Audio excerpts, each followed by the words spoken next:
Have you ever wondered why some conversations just seem to flow effortlessly while others hit awkward silences? Or why certain topics spark endless debates and laughter, making time fly by.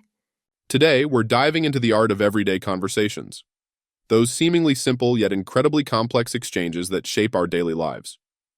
So grab a cup of coffee, settle in, and get ready to explore the nuances of talking with friends, family, and even strangers. Thanks for joining us. I'm Shero, and I make a podcast about different and popular topics. And I'm Olivia.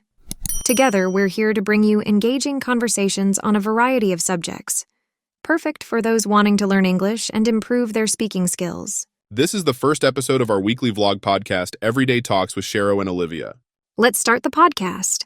So, Olivia, have you ever noticed how some conversations just feel effortless, like they have their own natural rhythm? Absolutely. It's fascinating how with some people you can just pick up right where you left off, no matter how long it's been since you last spoke. I think that's often because of shared experiences and mutual understanding. When you have common ground, conversations just flow more smoothly. Definitely.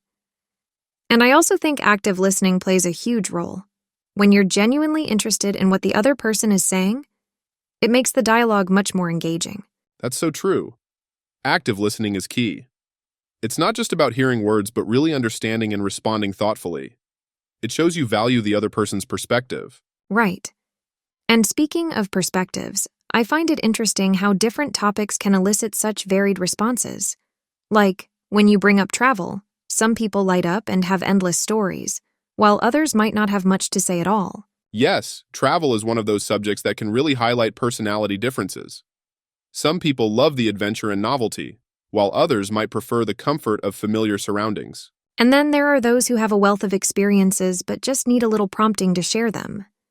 It's like unlocking a treasure chest of stories with the right question. Exactly, it's all about finding that spark. So, Olivia, what's a topic that you find always gets the conversation going? For me, it's definitely food.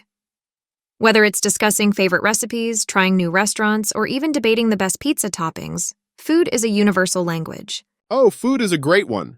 Everyone has opinions about food, and it can lead to some passionate and lively discussions. Absolutely. And it's such a relatable topic. Everyone eats, and most people enjoy talking about their favorite dishes or culinary disasters. Speaking of culinary disasters, do you have any memorable kitchen mishaps? Oh, where do I start? There was this one time I tried to make a souffle. Let's just say it didn't exactly rise to the occasion. Laughs. Oh no, I've had my fair share of cooking disasters too, like the time I accidentally used salt instead of sugar in a cake. That was a surprise, to say the least. Laughs.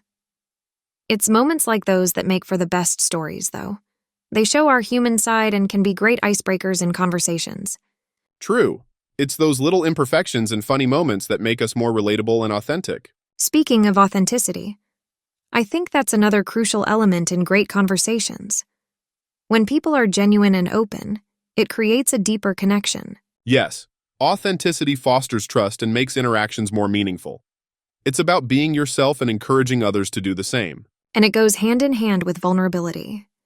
Being willing to share not just the highlights but also the challenges and mistakes makes for richer conversations. Absolutely.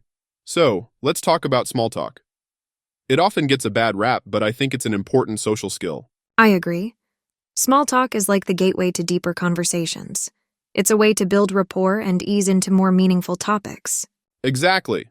It's about finding common ground and establishing a connection. Even simple questions like, "How was your day?" can open the door to more substantial discussions. And it's also about being mindful of the other person's responses and following their cues.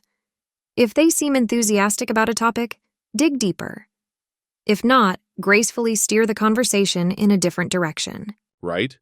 It's a dance of give and take, reading the other person's body language and verbal cues to keep the conversation flowing. Speaking of body language, nonverbal communication is so powerful. Sometimes a smile or a nod can say more than words ever could. Definitely. It reinforces what you're saying and shows that you're engaged and interested. Plus, it can help bridge language barriers and cultural differences. Yes. And it's something we can all improve on. Being aware of our own body language and the signals we're sending can enhance our interactions significantly. Agreed. So, Olivia, what's a conversation topic you think everyone should avoid?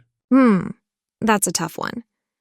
I think it depends on the context, but generally it's best to steer clear of overly controversial or sensitive topics, especially with people you don't know well. True.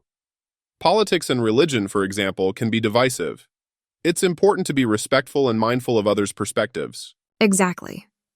And if those topics do come up, approaching them with empathy and an open mind can help maintain a respectful dialogue.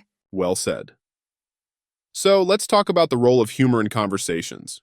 How important do you think it is? I think humor is essential.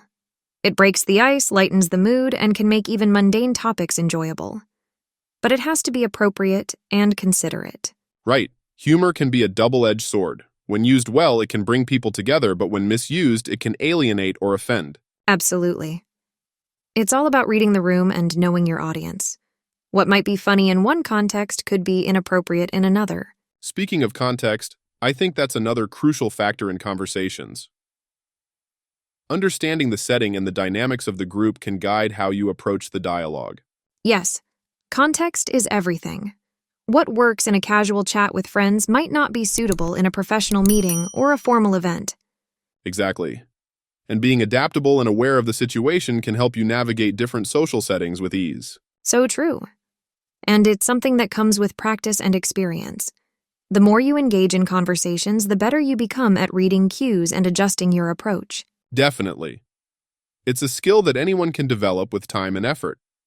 So, Olivia, any final tips for our listeners on improving their conversational skills? I'd say don't be afraid to be yourself and share your stories. Everyone has unique experiences and perspectives that can add value to a conversation. Great advice, and remember, it's not just about talking, but also about listening and engaging with others in a meaningful way. Exactly. Conversations are a two-way street. Being an attentive listener and a thoughtful speaker can make all the difference. So, Olivia, let's dive a bit deeper into the nuances of body language. Did you know that studies show nonverbal communication can account for up to 93% of the communication process? That's incredible. It just goes to show how much we rely on facial expressions, gestures, and even posture to convey our messages. Exactly. And it's fascinating how these nonverbal cues can vary across cultures. What might be a friendly gesture in one culture could be perceived differently in another. Right. For instance, eye contact is often seen as a sign of confidence and attentiveness in Western cultures, but in some Asian cultures, it can be considered disrespectful. That's a great point. Being culturally aware and sensitive can really enhance our ability to communicate effectively with people from different backgrounds. Absolutely. And it also shows respect for the other person's customs and traditions, which can help build stronger, more respectful relationships. So, for our listeners, it's worth paying attention to the nonverbal cues you're sending and how they might be interpreted by others. And if you're ever unsure, it doesn't hurt to ask. People generally appreciate the effort to understand and respect their cultural norms. Definitely. Now let's switch gears a bit. What do you think about the impact of technology on our conversations? That's an interesting topic. On one hand, technology has made it easier than ever to connect with people around the world. On the other hand, it can sometimes create barriers to genuine, face-to-face interactions. True. While social media and messaging apps are great for staying in touch, they can sometimes lead to superficial interactions and misunderstandings. Yes, the lack of nonverbal cues in text-based communication can lead to misinterpretations. Emojis help, but they can't fully replace the nuances of in-person conversations. Exactly. There's something irreplaceable about hearing someone's voice, seeing their expressions, and feeling their presence. I agree. And while video calls are a step up from text messages, they still don't capture the full essence of being physically present with someone. True.